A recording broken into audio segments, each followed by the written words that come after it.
learners, I welcome you all to this session on leadership in NGO management.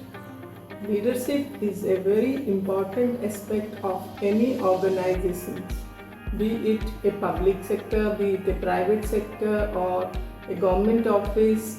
So also it is important for NGOs. So to understand more detail about the basic concepts of leadership in general in all the organizations, and also to understand how leadership is carried out in NGOs, we will understand various concepts and models and how it is practiced in NGOs in this session. After completion of this session, you will be able to comprehend what is leadership, qualities of a good leader, nature of leadership, leadership and management differences, leadership in NGOs, importance of leadership in NGOs, essential types of NGO leadership, and qualities of most effective NGO leaders. To begin with, what is leadership? It appears to be a simple question to all of us, but there is no concrete answer to this particular question, what is leadership? It is always a topic of discussion at all levels, in all organizations and amongst researchers. So, to understand what is leadership, let's first know what leadership is not. Leadership is not related to hierarchy of an organization. All of us talk about an organization's leadership referring to the senior employees in the organization, but in reality it is not so. Leadership doesn't automatically happen when you reach a certain designation or pay scale. Leadership is not related to designation or titles. Just by holding a senior position or a fancy title doesn't automatically become a leader. But an ordinary person without any title or without any designation is also known as a leader in his or her native place or neighborhood or college or amongst friends or family, but that person may not hold any designation or title. Similarly, leadership is not linked to any particular personal attributes.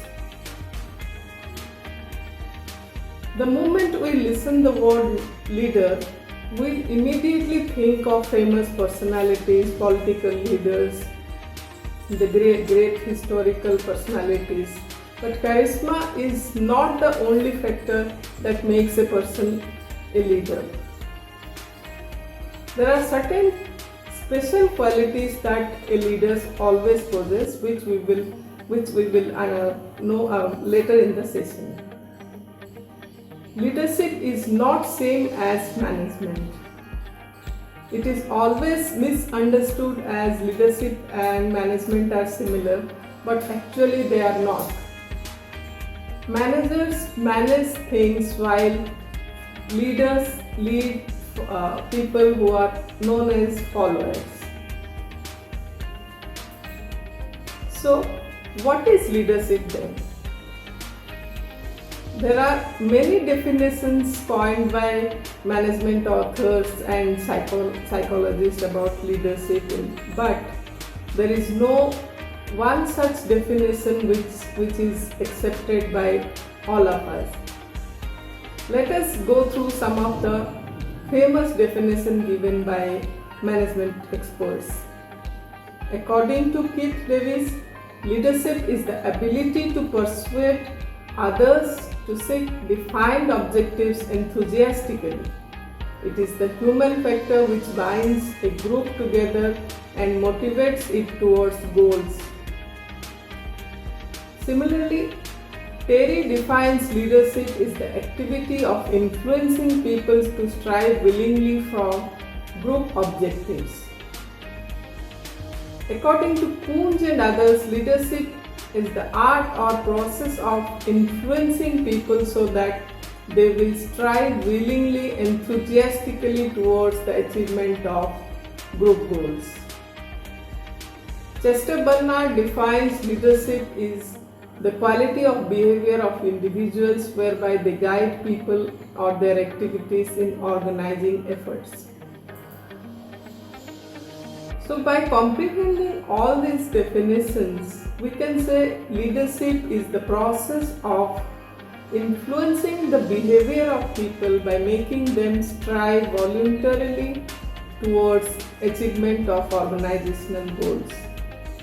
Leadership indicates the ability of an individual to maintain good interpersonal relations with followers and motivate them to contribute for achieving organizational objectives.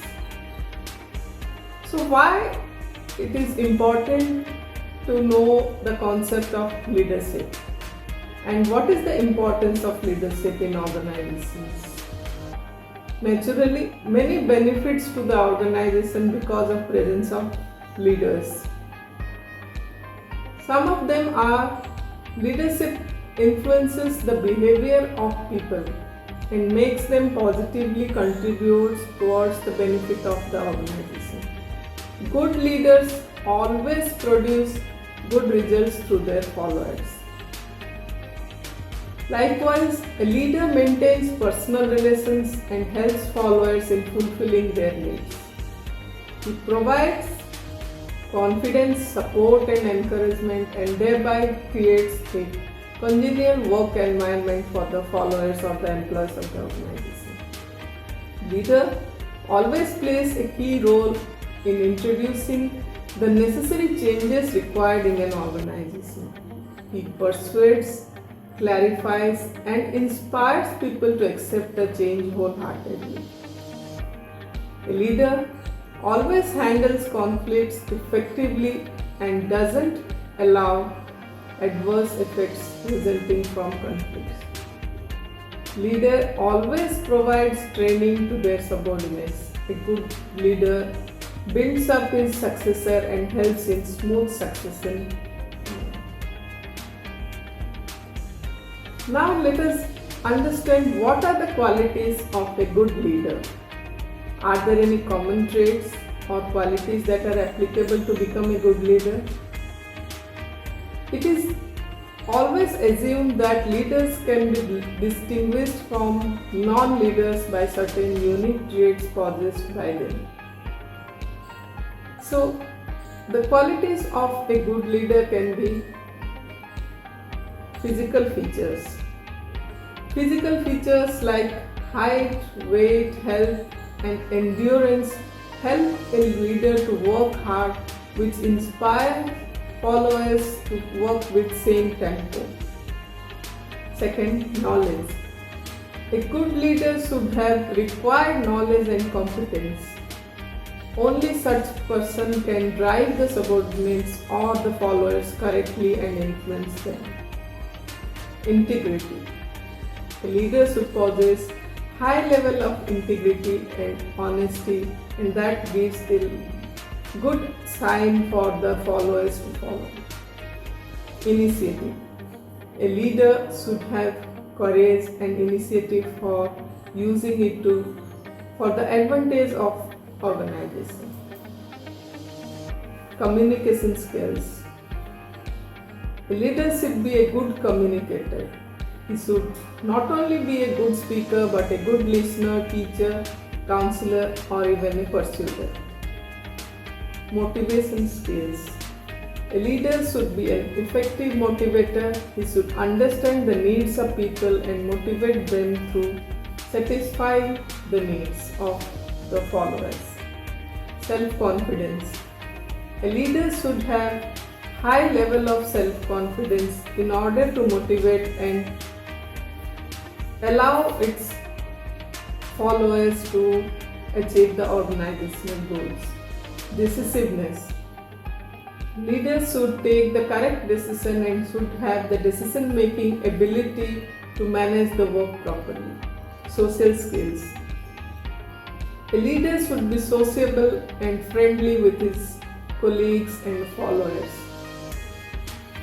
However, let us remember that all good leaders may not necessarily possess all the qualities that are listed here. Now coming to nature of leadership. Leadership is essentially for managing an organization. The ability to lead effectively is one of the keys to bring an effective manager because she or he has to combine resources and lead a group to achieve objectives. Leadership and motivation. This we have already discussed in the previous section, where it is said that leadership and motivation are interconnected. By understanding motivation, one can appreciate better what people want and why they act so. So a leader can always encourage by showing the motivation and creating a favorable working environment. The essence of leadership is of followership. In other words, it is the willingness of people to accept a person and follow a person as their leader. They see certain qualities and they expect that their needs and desires will be fulfilled by that particular person. Then only they perceive that the person can be considered as a leader. So that's how leadership is fellowship. Leaders can always influence the followers' behavior in many ways. How the followers perform in work, how is their behavior, it is all related how leaders manage them, how leaders influence the followers' behavior. Leaders must coexist with the followers and must have a clear understanding of their demands and ambitions. Leadership is to be concerned about values. The way leaders show the values and ethics, followers learn from that. Leaders are the real teachers of ethics, and they only can reinforce these ideas to the followers. Leadership is a very demanding job psychologically. The leader must have the strength, power and ability to meet the requirements, the energy to meet the mental requirements of leading. So, what is the difference between leadership and management? They sound synonymous, but they are actually not synonymous. So what are the differences? Leadership is leading people. Management is managing things. Leadership uses informal influence. Management holds formal positions. Leadership possesses non-sanctioned influencing abilities, while management enjoys formal designation authority. Leadership inspires enthusiasm. Management engenders fear.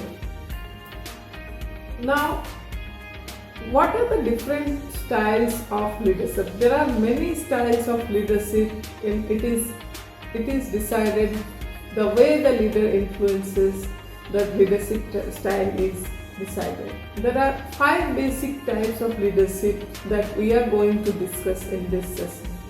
They are autocratic or authoritative style, democratic or participative style, laissez-faire or free-range style, transactional style and transformative style. There are many other styles as well, but specifically to deal with NGOs, these are the types of leadership we come across. Now coming to autocratic or authoritative style of leadership.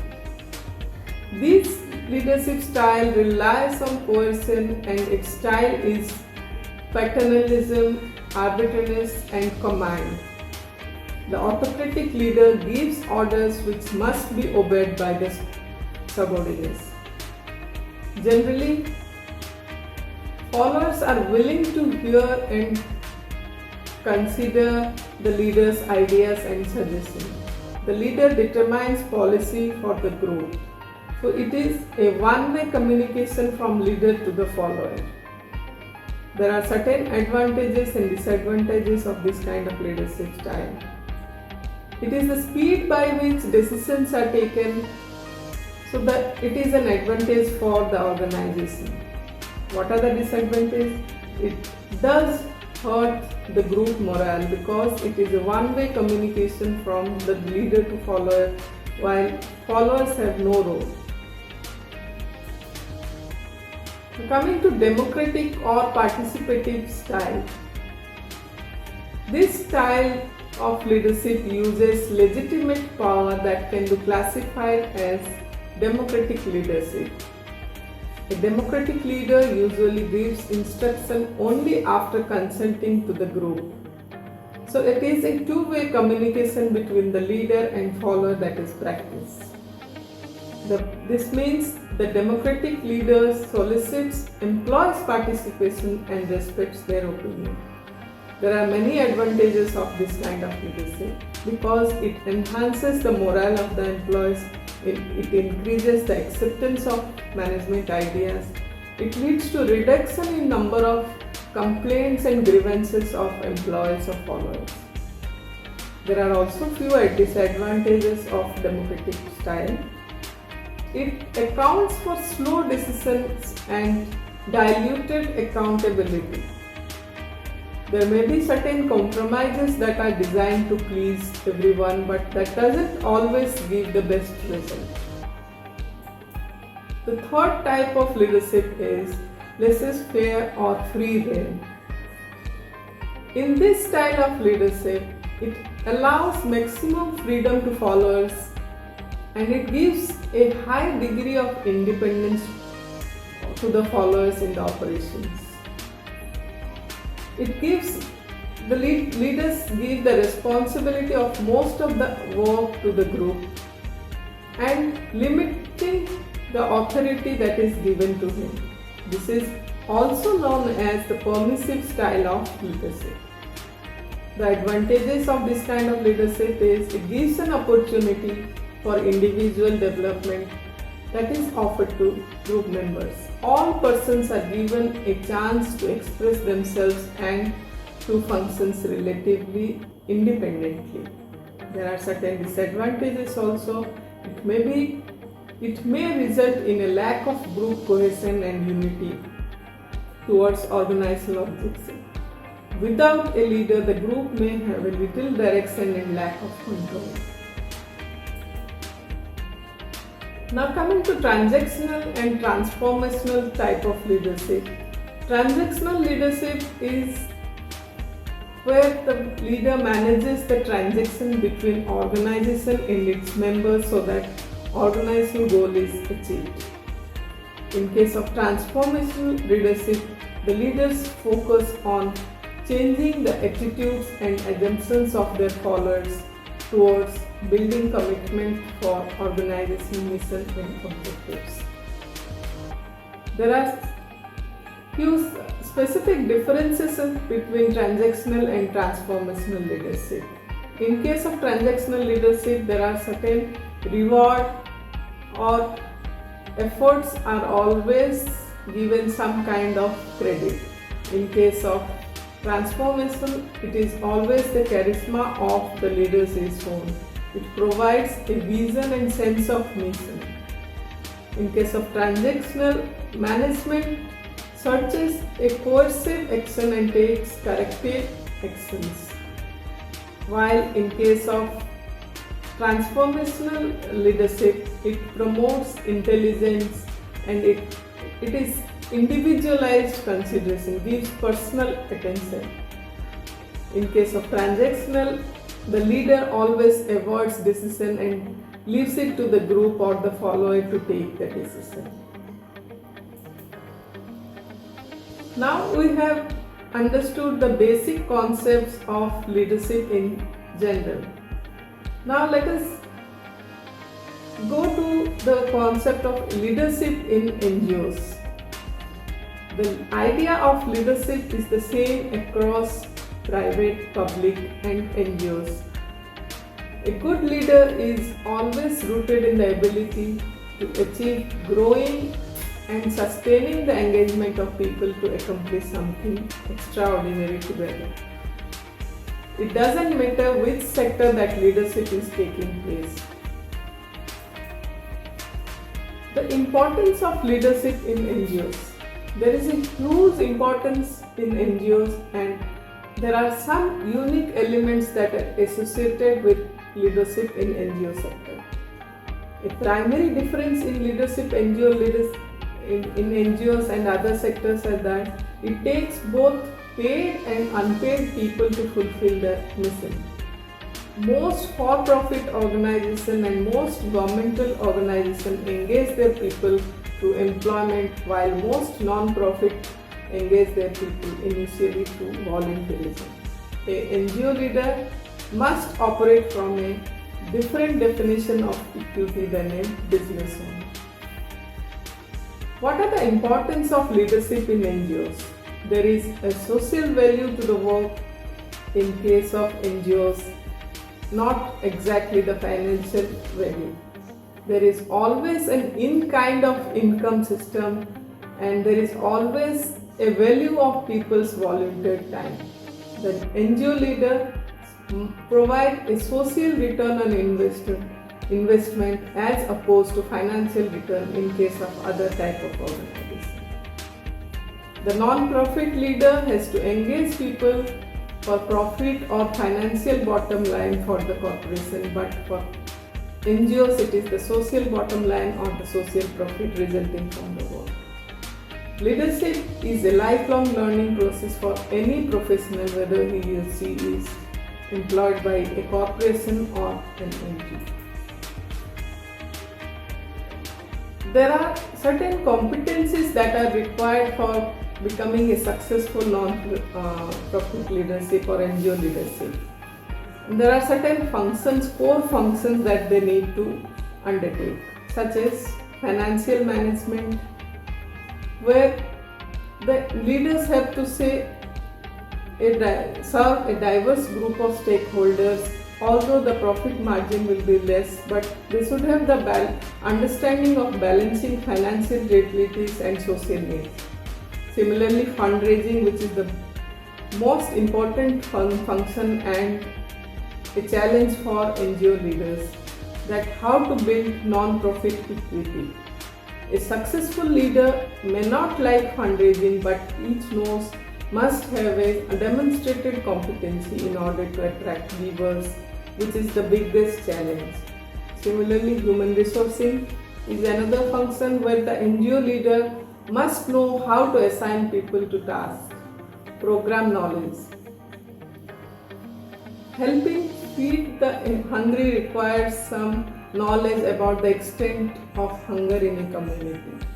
So NGO leaders have to have the knowledge of how to handle the programs, specifically the mission and vision of an NGO.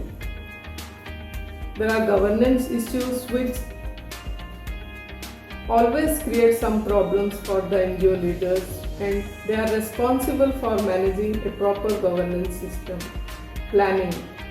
Every contributor to an NGO wants to know what is planned for helping people, and a non-profit leader must have a realistic plan. Community relations and communities. An NGO leader is not going to get very far without interacting with community. So it is also a very important competency that a non-profit leader should possess. There are 7 essential types of leadership every non-profit organization or NGO needs.